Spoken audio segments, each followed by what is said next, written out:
That's one way you can avoid losing your tools. Engrave your name into them. But you say you haven't got an engraving tool. Well, that's rough.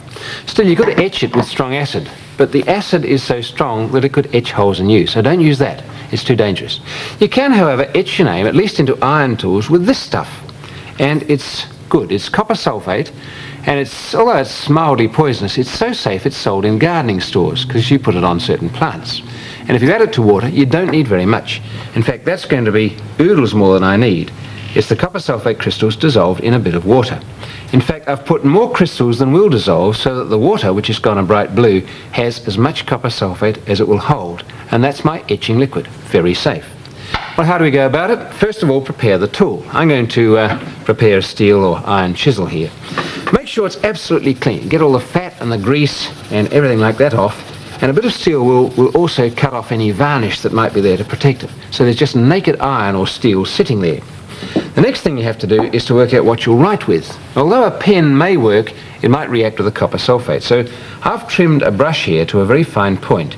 Cut half the bristles out and you can see it's very fine. Fine enough to write a clear line. Well, now I begin. Dip that in the copper sulfate and make sure it's not too full of it, otherwise it'll splodge on the work. Just leave the bristles wet and begin to write. And I'm going to put my name. Here we go. Rob. You notice that it pulls away from the metal a bit, but after a while sits there and starts going brown. And when it does that, it means that it's reacting with the iron. The iron's being chewed out and copper is forming, and that's what the brown is. So here we go.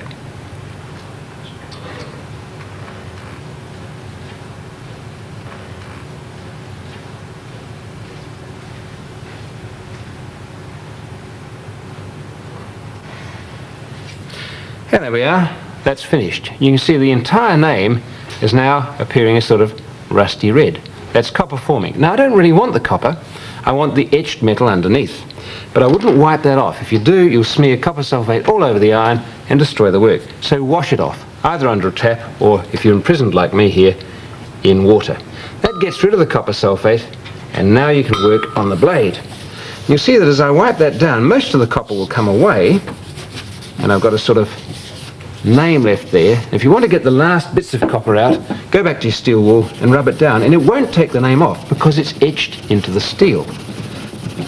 And that's good because it'll withstand all sorts of work. Well, there we are. If I turn that round, you can see there's my name cut into the iron. It'll stay that way for many years. In fact, my old trusty penknife here has had the works, and you can see that it's really lasting up very well. Well, that's okay as long as you've got a steady hand and you can wield a paintbrush. But you might want to do it more neatly than that. So here's another way. Get the work, make sure it's clean as before, and spray it or paint it with some terps-based paint, not water paint. Here goes.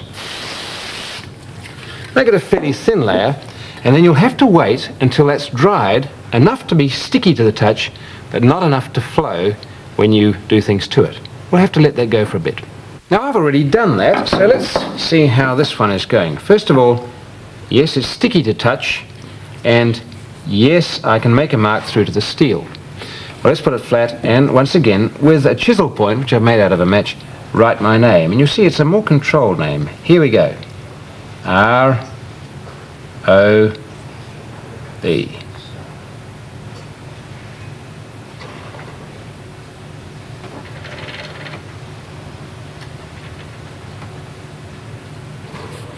Now here's the theory.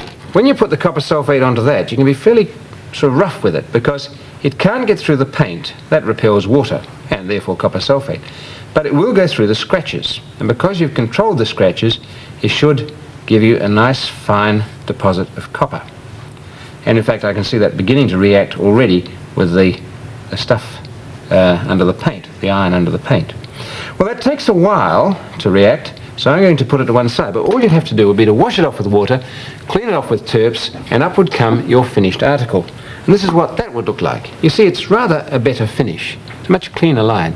Good for decorative work, and good when you've got a really nice tool that you want to give a clean name to.